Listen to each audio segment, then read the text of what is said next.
How do you make a solid, impressive and influential introduction to yourself when you're sitting in a meeting?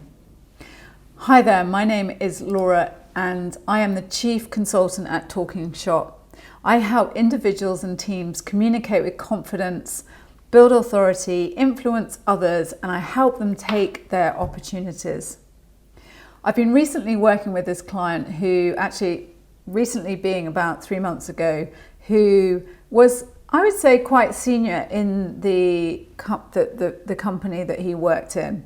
He wasn't a junior manager, he wasn't like a senior exec, he was somewhere in the middle.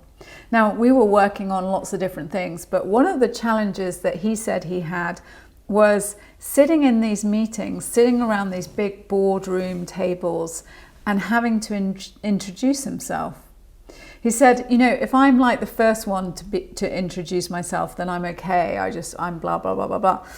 But if I'm like the last or the second to last, by the time the introductions have got round, I'm actually really nervous about introducing myself in front of those 20 people. And the longer it goes on, the more nervous I feel.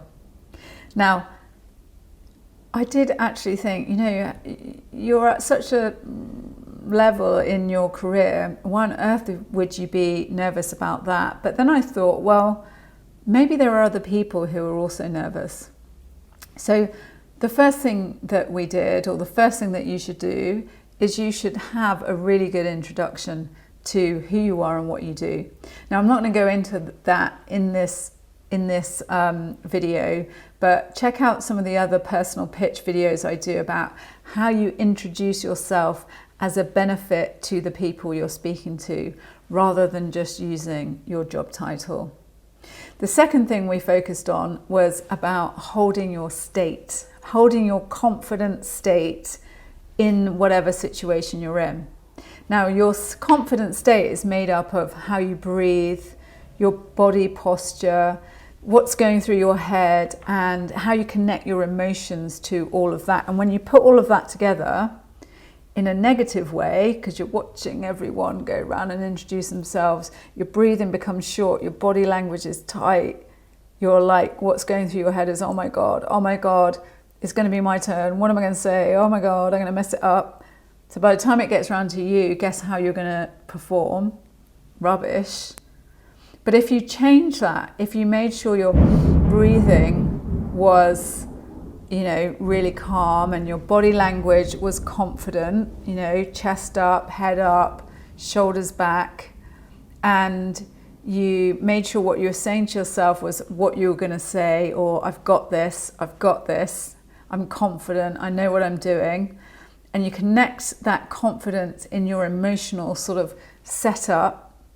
By the time it comes round to you, you're going to introduce yourself with confidence and you're going to be able to engage the people you're talking to.